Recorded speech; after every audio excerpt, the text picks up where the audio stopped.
Blake Wilson, thank you. It's been 19 years ago. Imagine that. I was 22. And now, yeah, I'm sure when people said, I can appreciate that you're going to invite who? The auditor. We don't really want to hear about audit in the opening meeting of the Mississippi Economic Council. But let me tell you, Blake Wilson, and Robin, you know this. Madam Chairman, thank you for your wonderful remarks this morning. Blake Wilson has done a remarkable job. MEC has existed. Please give him a hand.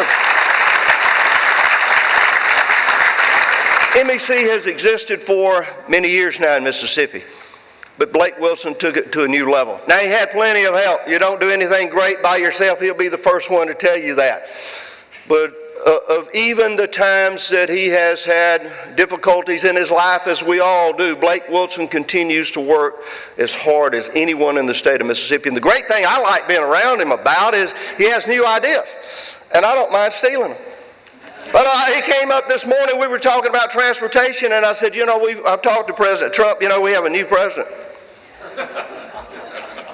We have a new president-elect. I can't wait to get to Washington on the 20th. That's all I'm going to say about that right now.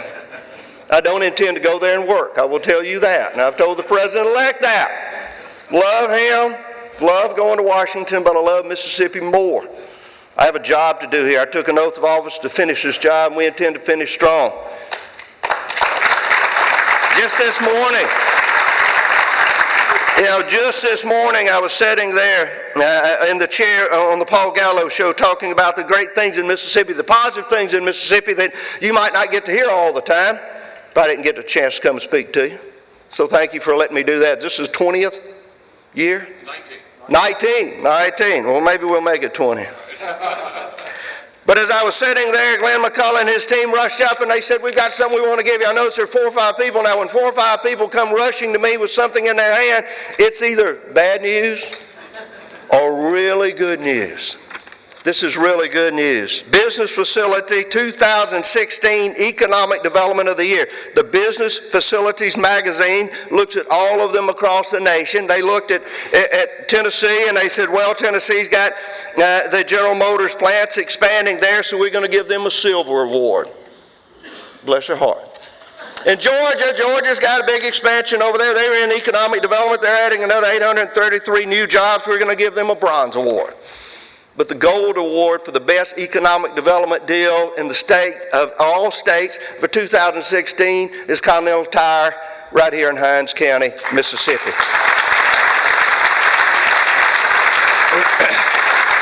Now, all of that begins with a good educational system. I'm proud to say that we are making progress in Mississippi. I would think innovative changes that have occurred over the last 5 to 6 years have made all the difference. The Education Commission for the States has selected Mississippi as the most innovative state in the nation in 2016. We are the most innovative state in the nation for public education. Now, in what planet, in what world would you ever have thought that would have taken place? I knew it was going to happen one day because I see firsthand the innovation. I see the fact that now 90% of the students that are taking the 3rd grade reading exam are passing it. 90%. That's a remarkable number. We came into office, we started talking about the literacy program and teaching coaches and how we had this idea that you just shouldn't be socially promoted to the 4th grade unless you could read on the 3rd grade level. I know that's cutting edge stuff, but we thought it would work. Now 5 years later, you see those children are going into middle school and soon will be into high school, but they can read. They know that they just didn't make it because someone said just pass them on, put them on that assembly line and just let them get there. They know they can accomplish something. You see, they led the nation in reading and math. Our 3rd and 4th graders, our 4th graders led the nation in advances in reading and math. Remarkable. Now in Mississippi, more than 80% of the students that start high school finish high school. Now some people say, well, I'm not sure you want to brag about the fact that only 82% are graduating. Oh yeah, when 67% was the number, we didn't want to brag about that. But when you get 82%, we're going to get better. I happen to be chairman of an organization called Jobs for American Graduates. This is my 3rd year as chairman. We are successful over 94% of the time when we intervene with at-risk children. And we're intervening every day in Mississippi. I happen to believe that's one of the reasons we see the success in the graduation rate. But I know also what a remarkable job MEC has done. I tried this morning just to jot down a quick list of things. We've had over 50 tax cuts in the state. Now I know actually there are people out there that think tax cuts are a bad thing. Well, we need to talk about Nissan and Toyota and Yokohama and Continental without the incentives and the tax incentives that we have offered their companies, they would not be here. Without the support that Ingalls has received from the state of Mississippi, more than likely they would not be here at the level and at the impact that they're having, the largest private employer in the state of Mississippi. And I believe you're going to see more growth at Ingalls and more people being hired. And Bryant, thank you for your help on that, and thank you for your help. Tech Masters program, the Tech Masters program that you support is so vitally important. We have found out that not every one of those 82% of the children that are graduating from high school are going to go to college, and that's not a bad thing. We understand that there are those that would want to go to Ingalls and build ships. They want to go to Nissan and build automobiles. They want to go to Continental. They want to be able to have that good job, that two-car and a boat job, as I call it, where they can go out there and live the American dream, and we're working hard every day. Let me tell you one other thing we did is fairly remarkable. About a year ago, I said if you're going to receive SNAP benefits, if you're going to get food stamps, there's a couple of things the state of Mississippi is going to ask you to do. One, look for a job. Go apply for a job. If you don't know how to fulfill that job because you hadn't been properly trained, we're going to put you in a workforce training program. If not, go to one of our fine community colleges. Absolutely, Wallet Hub says they're the best community colleges in the United States of America. Yeah, we're number one at community colleges. So you've got to do one of those things, and if you can't do any of those, maybe you can just spend 20 hours volunteering for a nonprofit. If you can come in and prove you're doing one of those, then you get food stamps. We started an aggressive opportunity to hire people as we look for those that needed jobs, and a lot of those that were being qualified for the SNAP benefit program can go to work and want to go to work. Now these are able-bodied single adults without dependents. We have 80,000 less recipients of SNAP benefits today than we did a year ago. 80,000 Mississippians found jobs. 80,000 Mississippians no longer say, I need food stamps for that bridge until I can go to work. 80,000. Unemployment in Mississippi is down to about 5.6%, the lowest it's been since the Great Recession. We're putting people you are helping put people to work. Now, when I made that recommendation a year ago, people said, there they go, those mean old Republicans. They just want to punish people that need these SNAP benefits. Oh, no, we don't. We understand that we want to be able to help bridge that gap until they can find that job. And it's our responsibility to make sure they get an adequate education, a good education, so that we can put them in a workforce training program, or they can go on to higher education. As a blue-collar kid from Moorhead, Mississippi, I never dreamed of being in the University of Southern Mississippi. I never even thought I'd make it to Hines. But it's amazing what you can do when you have that hope, Robin. You have that determination.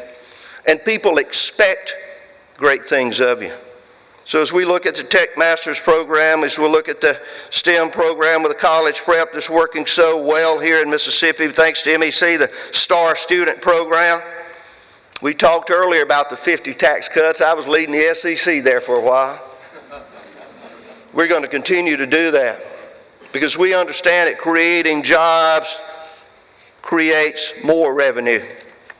Because you see, I saw this report that MEC brought out on Nissan. I understand just what an effect it is having. That Nissan plan, and I remember I was state auditor when it went in, and there were those then that said it's not going to work. There's no way that the state of Mississippi should put $300 million into an automobile company. We just are not good at making automobiles, and it probably won't work. Yeah, how do we like it now?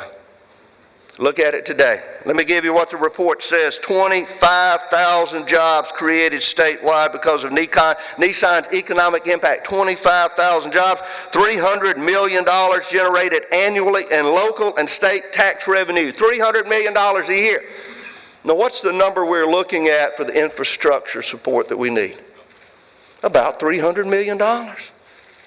So if we get one more Nissan, problem solved. Problem solved. Let me tell you, this is a problem that we are attacking at every level.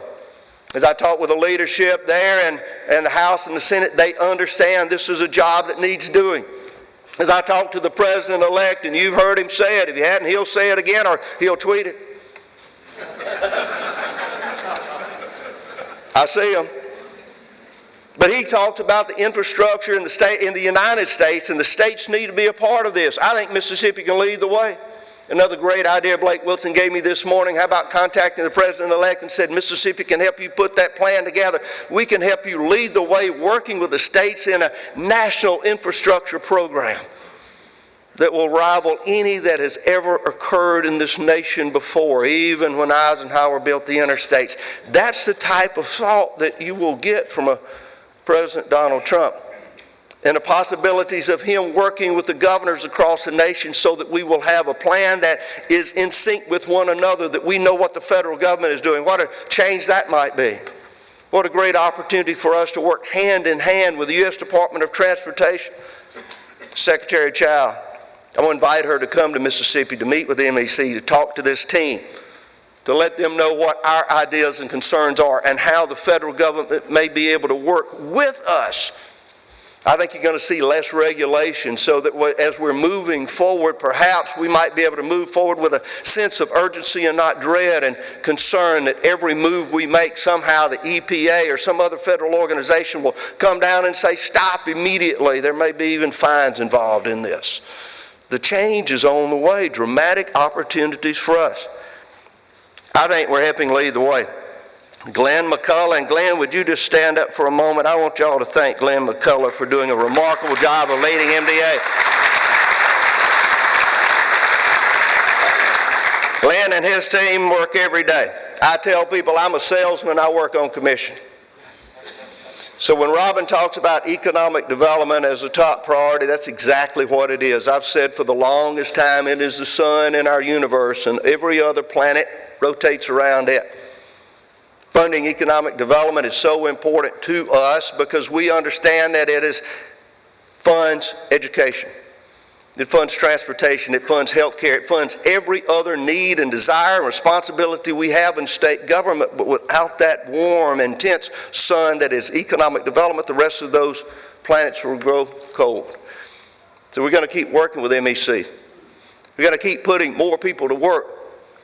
If you look at the Mississippi Works Fund, over $50 million we'll have access to go into workforce training programs. The first grants will go to Hines Community College for the training of the workforce that is necessary for Continental Tire. Then just next week we'll be going to Lee County and opening up the new Furniture Academy. You see, the furniture industry is going like never before. It is just expanding in northeast Mississippi at a rapid pace. So much so that we need a workforce to be able to go into those plants and manufacture the furniture of the future. Not in China, but right here in Mississippi. So the work that we did together last year will show benefits immediately. I do have a sense of urgency. With 3 years left and this second term, I understand it's critically important that we get things done. A good educational system. I'm excited about looking at the possibility of updating, of modernizing the MEP formula. Now I know there's those out there that say, oh, this is a terrible plot again and they're just trying to do something to harm public education. Nothing could be further than the truth. That is a 1992 model. If we were all giving our highway patrol 1992 Chevrolet Impalas, you might think we were a little disturbed. That's what we're doing in our public education system. We're using an old 1992 model. Things have changed since 1992. And so should our desire to make sure we have the most successful and effective public education system in the United States. That changes if the MEP formula will help us do that. We want to help you with that. Last thing I will tell you, you'll hear me talk a lot about the budget. Because if we cannot be responsible with our budget, how can we ask anyone else to be? If other companies look and corporations say, we want to go to Mississippi, but they're irresponsible with their budget. So I'm going to insist and ask and lobby the legislature to not spend more than 98% of the money. Not to spend more than 98% of the revenue we bring in. Put that other 2% in the savings. Make sure it goes to capital expenses so we won't have such a bonded debt. And then 2% portion of that into the rainy day fund. We brought that bill into existence in 1993 when I was a member of the legislature almost 25 years ago. It worked effectively. We started setting it aside during the Great Recession. We've done so for a number of years. But what that does is prevent these cuts that you see mid-year that the governor has to make. I used to say the legislature spends more money than they bring in, the governor has to make the cuts, and then they blame him. Well, we can change that simply by managing our money, by not spending all of the revenue that's coming into the state of Mississippi. You'll hear me talk more about that because it is a responsible thing to do. We are on the edge of great things. After 200 years of trials and tribulations, of times that have been the best of times and some the worst of times, Mississippi has come out of that crucible, I believe, stronger and more determined than ever. We have done and are doing remarkable things, and MEC is at the front of that remarkable effort. Thank y'all so much for having me.